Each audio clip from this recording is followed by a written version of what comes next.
부름받은 하나님의 사람이라고 하는 제목으로 하나님의 말씀 선포하겠습니다. 오늘부터 예레미야서를 살펴보려고 합니다. 사명자는 하나님께서 그 시대를 위해서 필요하기 때문에 부른 사람들입니다. 그래서 그 사명자들에게는 시대적 사명이 주어지는 것입니다. 예를 들면 사사시대에 하나님께서 사사를 부르셨습니다. 미디안 족들이 아몰렉 족속과 연합하여 이스라엘을 침략해 왔습니다. 그때 아주 평범한 사람 기드온을 들어서 사사로 세우십니다. 그리고 민족을 구하라고 하는 시대적 사명을 부어주셨습니다. 자, 오늘 본문에서는 하나님께서 예레미야를 부르셔서 시대적 사명을 주셨습니다. 자, 첫째, 예레미야는 아나돗 출신입니다. 1절입니다. 베냐민 땅 아나돗의 제사들 중 힐기야의 아들 예레미야의 말이니라. 자, 예레미야 선지자는 유다가 멸망할 시기에 예언했던 그런 예언자입니다. 바벨론이 쳐들어오면 항복하라고 하는 그는 예언의 말씀을 전했을 때에 유다 사람들은 그가 매국노라고 상상을 초월하는 고통을 가게 됩니다. 그런 어려움 가운데, 그런 고통 속에서도 그는 눈물을 흘리며 하나님의 말씀을 전했습니다. 그래서 예레미야의 별명은 눈물의 선지자입니다. 그가 백성들에게 모욕적인 대우를 받은 것은 이런 배경도 한 몫을 차지했습니다. 1절에서 베냐민 땅 아나돗의 제사들 중 힐기야의 아들 예레미야의 말이니라. 자, 중요한 말씀입니다. 그가 제사장 힐기야의 아들이라고 하는 이 소개를 보고 이 집안이 참 좋구나. 제사장은 세습직이기 때문에 그가 곧 제사장이 되겠구나라고 생각하기 쉽습니다만은 그렇지 않습니다. 1절에 보니까 아나돗이라고 하는 땅을 특별히 부각시켜서 말씀하고 있는데, 자, 이 땅은 베냐민 지파 땅 중에서 레위 사람들에게 부여했던, 그런 제공했던 성읍이었습니다. 이곳에서 무슨 일이 일어났는지 우리 역사적으로 한번 살펴보겠습니다. 열왕기상 2장에 보면 이런 말이 나옵니다. 열왕기상 2장 26절입니다. 왕이 제사장 아비아달에게 이르되 내 고향 아나돗으로 가라.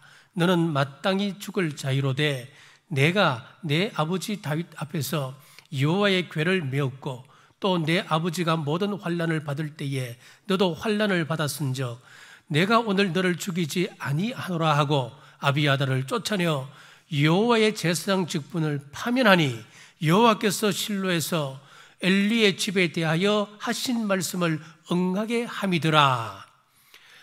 다윗 왕을 섬기던 두 명의 제사장이 있었습니다. 한 사람은 아비아달이었고 또 다른 한 사람은 사독이었습니다.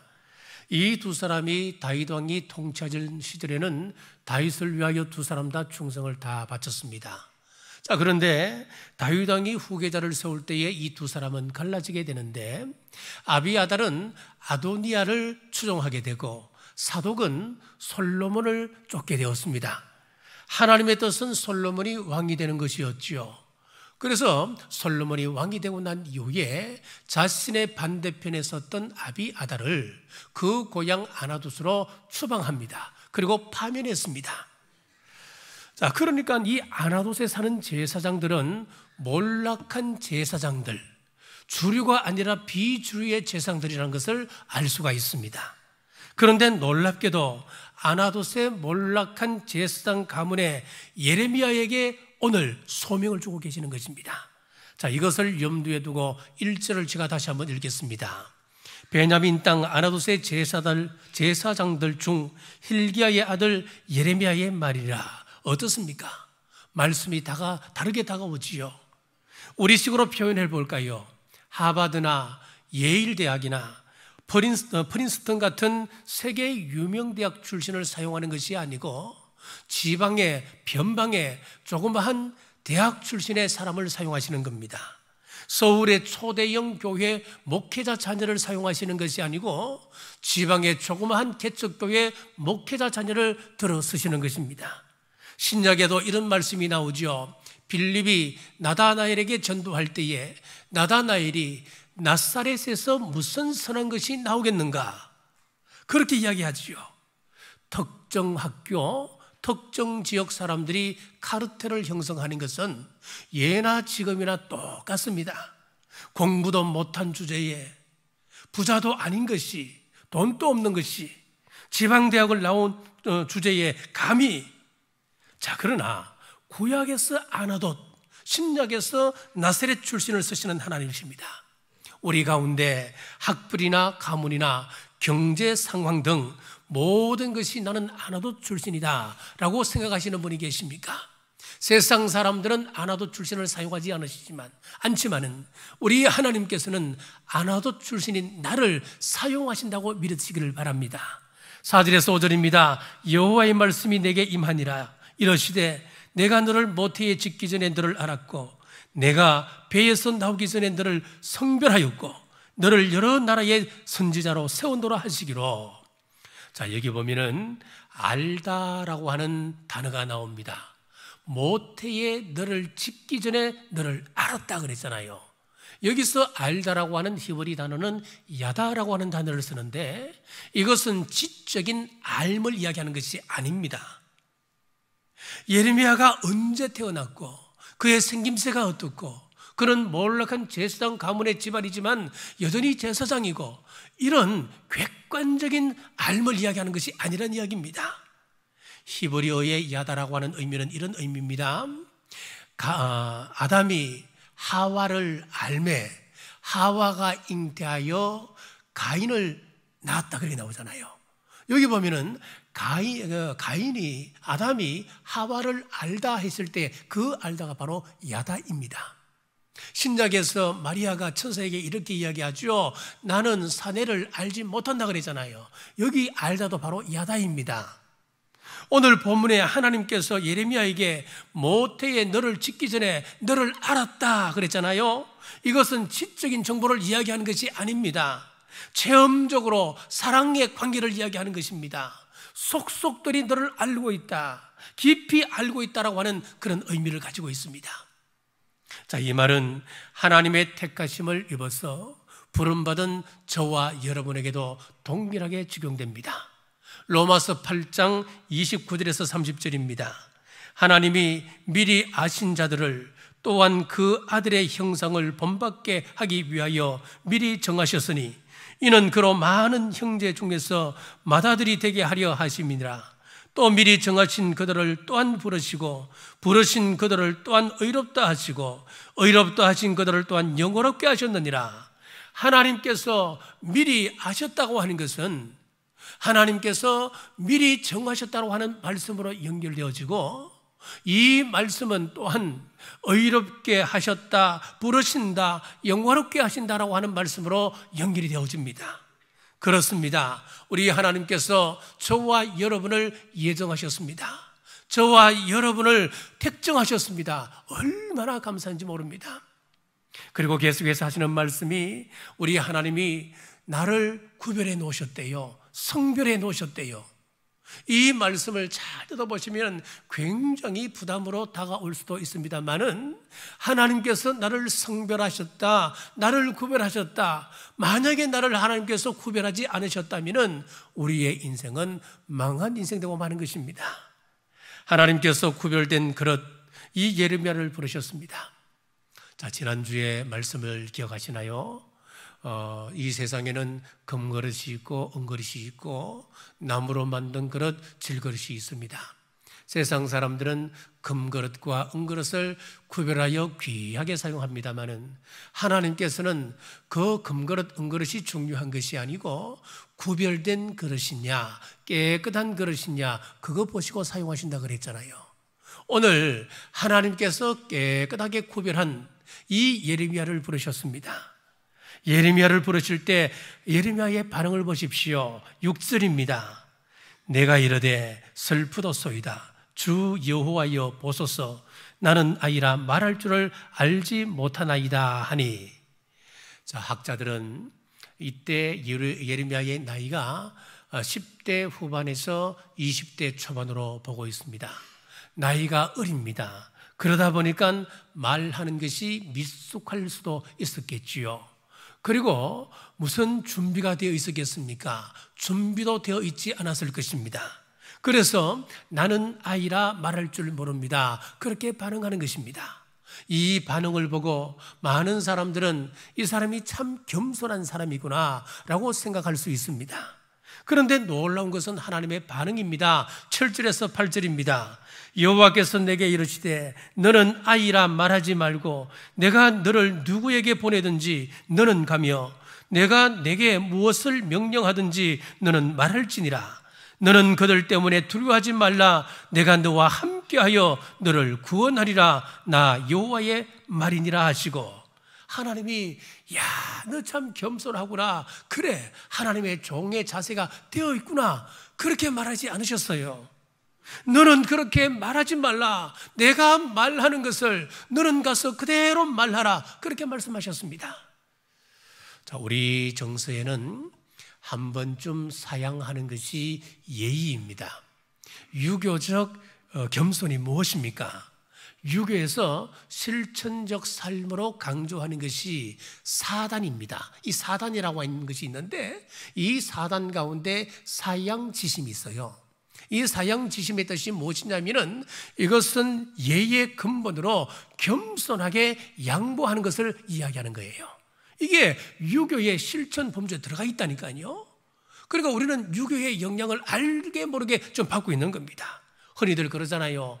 집사님, 권사님, 구역장, 권찰 내년에는 좀 하셔야 됩니다. 그러면은 대부분 어떻게 말씀하는 줄 알아요?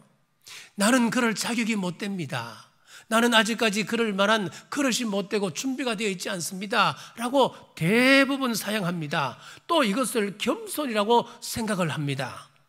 성경에서도 보면은 대부분 이렇게 처음에는 반응을 합니다. 모세의 부르시는 장면 여러분 기억하시지요? 처음에 그도 뒤로 뺍니다. 출애굽기 4장 10절입니다. 모세가 여호와께 아뢰되 오 주여 나는 본래 말을 잘하지 못하는 자니이다. 주께서 주의 종에게 명령하신 후에도 역시 그러하니 나는 입이 뻣뻣하고 혀가 둔한 자니이다. 그때 하나님께서 뭐라고 말씀합니까? 모세야, 너 참 겸손하구나. 그래, 하나님의 종들은 겸손해야지. 그렇게 말씀하지 않으셨어요. 입을 누가 지었느냐? 내가 너 입에 네가 할 말을 가르쳐 주리라. 가라. 그렇게 말씀하셨어요. 모세가 13절에 또 뺍니다. 모세가 이르되 오 주여 보낼 만한 자를 보내소서. 우리 한국식으로 이야기하면 한 번 더 빼야 된다고 생각하는 겁니다. 한 번 더 양보해야 된다고 생각한 겁니다. 그때 하나님께서 모세를 향하여 크게 화를 내십니다. 14절입니다.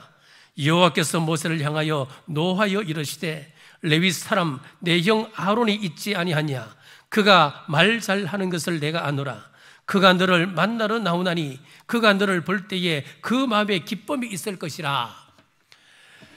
바꾸어 생각하면은 지금 모세도 그렇고 예레미야도 그렇고 지금 이렇게 거절하는 것은 바꾸어 이야기하면 하나님을 과소평가하는 것과 똑같습니다. 청운교회 정용환 목사님께서 살아계실 때 이런 말씀을 하셨대요. 교인들에게 여행을 많이 다니라 그랬대요. 여행을 많이 다니면서 하나님께서 만드신 이 대자연을 경험하고 그 속에서 하나님에 대해서 감격하라는 거예요. 와, 정말 대단하십니다. 정말 아름답습니다. 와, 기가 막힙니다. 내가 하나님 만드신 이 대자연을 보니까 가슴이 확 트이는군요. 이렇게 우리가 그 대자연을 바라보면서 하나님을 향하여 감격해 하는 것, 그것이 하나님을 영화롭게 하는 것이다. 그렇게 이야기를 했답니다. 그렇습니다. 마찬가지입니다. 우리 하나님께서 말씀하시면은 하나님 저는 부족하지만은 아멘 제가 그것을 받아들입니다. 이것이 하나님을 어른으로 예우해 드리는 것입니다. 앞으로 그래서 성경적 겸손은 나는 못합니다가 아니라 나는 부족하지만은 하나님께서 나에게 맡겨주시니 감사합니다. 이것이 겸손이에요. 앞으로 어떤 자리든 부탁하면 저는 부족하지만 저 같은 사람도 들어서십니까? 감사합니다. 그렇게 말하십시오. 물론 내가 나를 볼 때는 객관적으로 나를 볼 때는 무능할 수 있습니다. 연약합니다. 부족합니다. 그러나 거기에 초점을 맞추지 마시고 나를 향한 하나님의 영원 전부터의 준비와 하나님의 사랑에 초점을 맞추어 자신을 보고 하나님의 영광이라고 하는 것에 우리가 초점을 맞추셔야 되는 겁니다. 뿌리라고 하는 소설을 썼던 알렉스 헤일리, 이분이 1920년대 이미 세상을 떠났습니다마는 그가 살아생전에 그의 사무실에는 다음과 같은 그림이 그 앞에 걸려 있었다고 합니다. 한번 보여주시죠. 자, 여기 한번 보십시오. 담장이 높이 사여져 있습니다. 그 담장 맨 위에 거북이가 올라가 있습니다. 그러니까 자기 스스로 저기에 올라갈 수 있는 존재입니까? 못 올라갑니다. 거북이 앞에 조그마한 바위가 하나 있어도 거북이는 올라가지 못합니다. 올라가다가는 뒤집어져 버립니다. 뒤집어져 버리면 이 거북이는 누가 도와주지 아니하면 말라서 죽을 수밖에 없는 그런 연약한 존재라는 거예요. 그런데 저기 누가 올라가 있습니까? 거북이가 올라가 있습니다. 이건 불가능한 일입니다. 누군가가 사람이 그 위에 올려놓았습니다. 그래서 하는 이야기가 누가 이야기했습니다. 어떻게 저게 별로 안 좋은 그림을 이렇게 사무실에 걸어놓습니까? 라고 헤일리에게 물었을 때 헤일리가 이렇게 대답했답니다. 저 높은 담장 위에 올라가 있는 거북이는 바로 납니다. 내 힘으로는 불가능하지만 하나님께서 나를 저 높은 곳에 올려주셨습니다. 나는 하나님의 그 은혜를 잊지 않기 위하여 항상 저 그림을 바라보며 내 마음을 다스립니다. 그렇게 이야기했답니다. 그렇습니다. 우리가 하나님을 어른으로 인정하고 우리가 하나님을 예우하면 하나님은 우리를 존귀한 존재로 만들어 주실 줄 믿으시기를 주님의 이름으로 축복합니다. 둘째, 하나님의 대변인이 되었습니다. 2절에서 3절입니다. 아몬의 아들 유다왕 요시야가 다스린 지 13년에 여호와의 말씀이 예레미야에게 임하였고 요시야의 아들 유다왕 여호야김 시대부터 요시야의 아들 유다왕 시드기야의 11년 말까지 곧 5월에 예루살렘이 사로잡혀 가기까지 임하니라. 자, 여기서 중요한 말씀은 이것입니다. 자, 하나님의 말씀을 받아서 그가 하나님의 말씀을 그대로 전달했다고 하는 이 말씀이 중요합니다. 자, 4절입니다. 여호와의 말씀이 내게 임하니라. 7절입니다. 여호와께서 내게 이르시되 내가 내게 무엇을 명령하든지 너는 말할지니라. 8절 하반절입니다. 나 여호와의 말이니라. 9절 하반절입니다. 내가 내 말을 내 입에 두었노라. 11절입니다. 여호와의 말씀이 또 내게 임하니라. 12절입니다. 내게 이르시되. 13절입니다. 여호와의 말씀이 다시 내게 임하니라. 14절입니다. 여호와께서 내게 이르시되. 19절입니다. 여호와의 말이니라. 여러분 어떻습니까? 눈치채셨습니까? 지금 1장에 나와 있는 이 말씀을 쭉 살펴보시면은 하나님의 말씀을 내가 지금 받아서 그 말씀을 백성들에게 그대로 전달한다. 여러분 보셨지요? 그렇습니다. 이 예레미야가 사사로이 하는 말이 아닙니다. 하나님께서 그 입에 말씀을 넣어주셔서 그 말씀을 그대로 지금 대언하는 것입니다. 우리도 그렇습니다. 여러분들이 하시는 말들을 잘 한번 분석해 보십시오. 독창적으로 내가 만들어낸 사상을 이야기하는 것 같지만은 그렇지 않습니다. 요즘 우리나라가 정쟁으로 어수선한데 내가 보수든 내가 진보든 내 말을 잘 분석해 보십시오. 보수 쪽의 성장이면 보수 계열의 신문을 읽든지 아니면 그쪽 계열의 유튜브를 늘 찾아봅니다. 그리고 그것이 나에게 사상화되어서 내가 그 말을 하고 있는 거예요. 진보도 마찬가지입니다. 진보 계열의 사설을 읽고 그 사람이 진보의 이야기를 하는 거예요. 내 사상이 아닌 거예요. 아버지가 보수면은 그 아들이 보수일 가능성이 큽니다. 왜요? 어릴 때부터 아버지의 보수 사상을 이어받았기 때문에, 들었기 때문에 그런 거예요. 그러니까 독창적인 것은 없다고 말이에요. 이렇게 놓고 보니까 오늘 예레미야가 참 놀라운 사람이고 귀한 분이라는 생각이 듭니다. 예레미야는 사람의 사상을 받아서 그것을 전한 것이 아니었습니다. 그는 하나님의 말씀, 하나님의 생각을 받아서 그가 그대로 전달했었습니다. 사람이 모이면, 사랑하는 여러분, 모이면은 신문 이야기 가지고 이야기하고 내가 들었던 사회 이야기를 가지고 서로 대언하고 나누는 것이 아니라 하나님의 말씀을 많이 읽으셔서 그 말씀이 여러분의 가슴이 가득 차서 우리가 이야기할 때는 그 하나님의 말씀이 여러분 입술에서 대언되시기를 주님의 이름으로 축복합니다. 어려운 일을 겪은 사람에게 그냥 가서 밥이나 먹자, 우리 등산이나 한번 가서 풀자, 그것이 아니고 이사야처럼 학자의 혀를 내게 주사 말로써 공부한 자를 어떻게 내가 이루할지 가르쳐 주옵소서 기도하시기를 바랍니다. 어려운 상황에 있는 그들에게 두려워하지 마십시오. 놀라지 마십시오. 하나님께서 지금 당신을 통하여 일하고 계십니다. 이것은 우리말이 아니라 기록된 하나님의 말씀을 지금 대언하는 것이잖아요. 여러분의 입술에 가득 찬 것이 무엇입니까? 이런 찬양이 생각납니다. 나의 말엔 주가 주신 진리로, 우리 입술에 하나님의 진리로 가득하여 주님의 말씀을 대변하는 여러분 되시기를 주님의 이름으로 축복합니다. 셋째, 대변인은 설득이 아니라 전달자입니다. 7절입니다. 여호와께서 내게 이르시되 너는 아이라 말하지 말고 내가 너를 누구에게 보내든지 너는 가며 내가 내게 무엇을 명령하든지 너는 말할지니라. 내가 내게 무엇을 명령하든지 너는 말할지니라.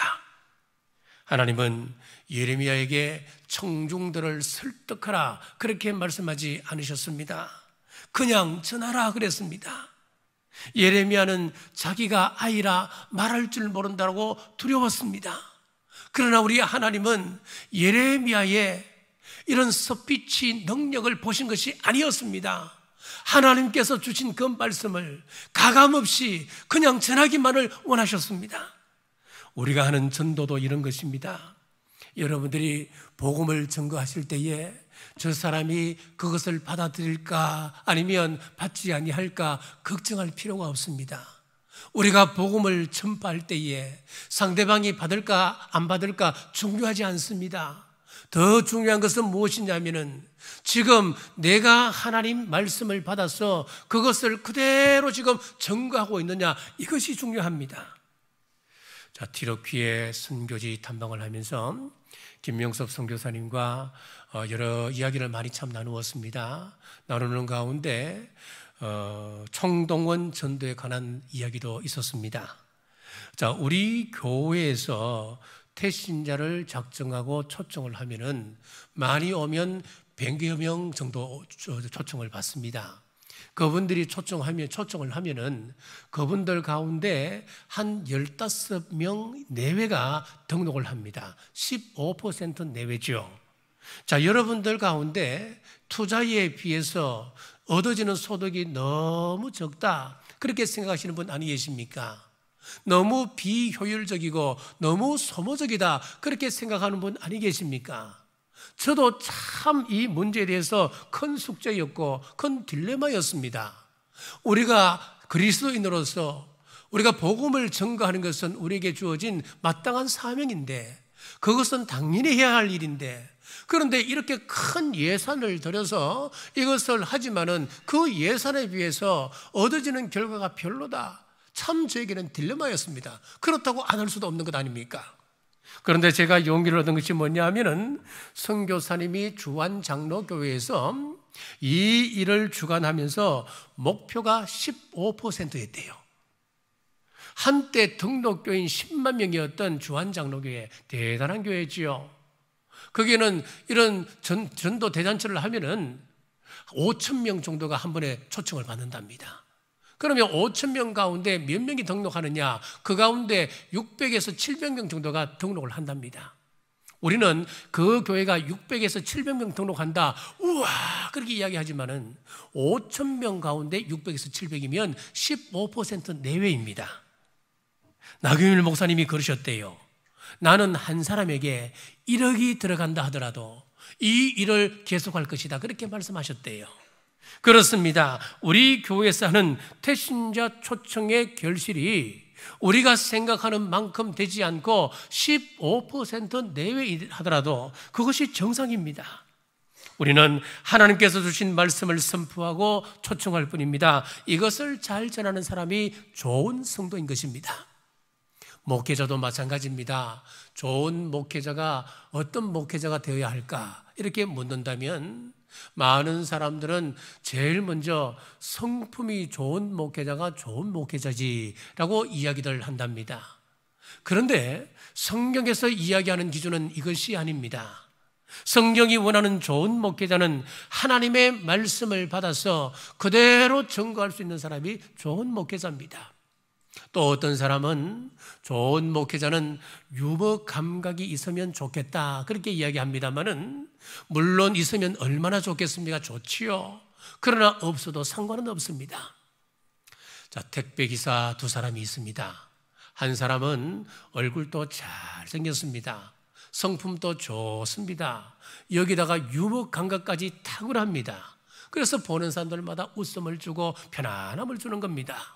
그런데 물건을 배달하는데 2개를 시켰는데 늘 하나는 빼뜨리고 하나만 배달하는 겁니다. 그러면 그 사람은 좋은 택배기사가 아닌 것이죠.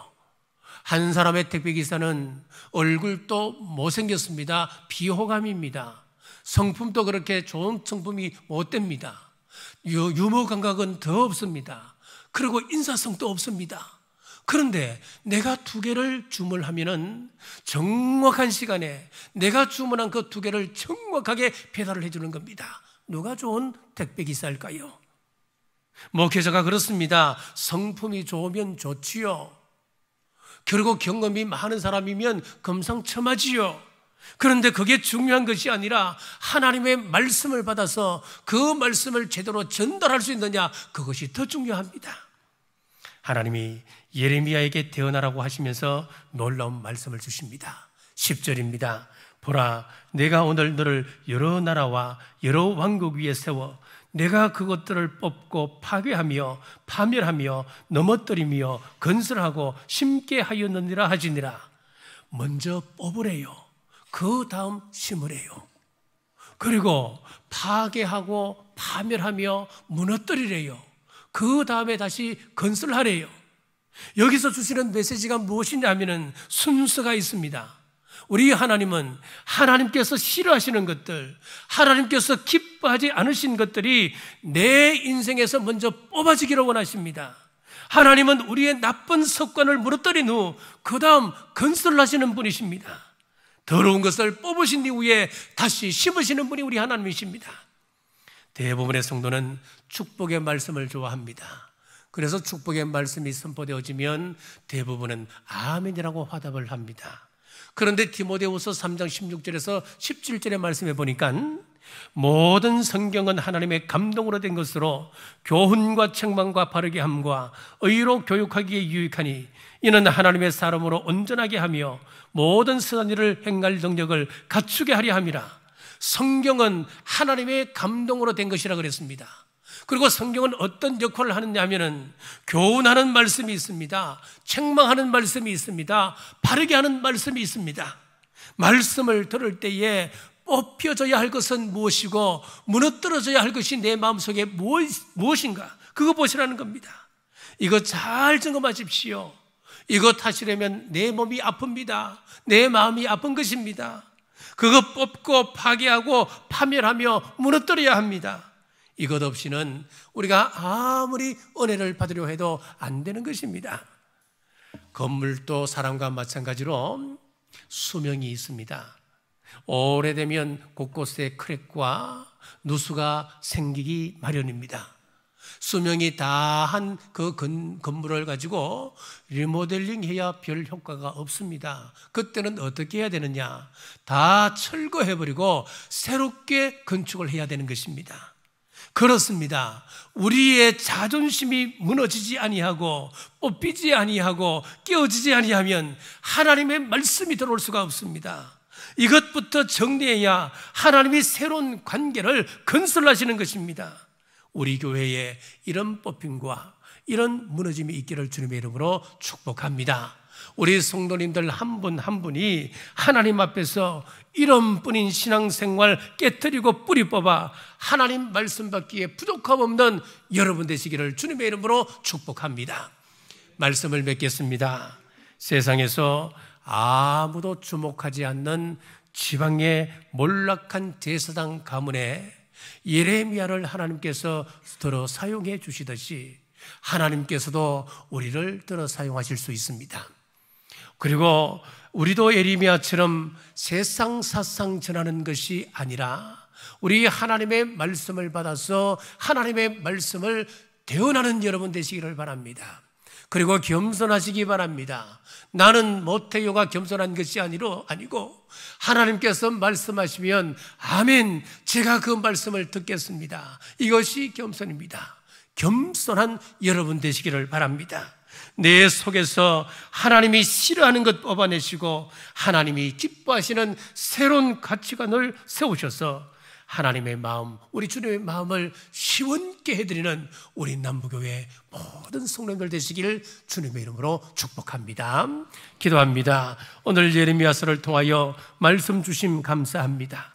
예레미야를 통하여 주시는 말씀은 내 말에 정치적인 견해가 아니라 주님 주신 진리가 가득하여 만나는 사람을 하나님의 말씀으로 위로하길 원하십니다.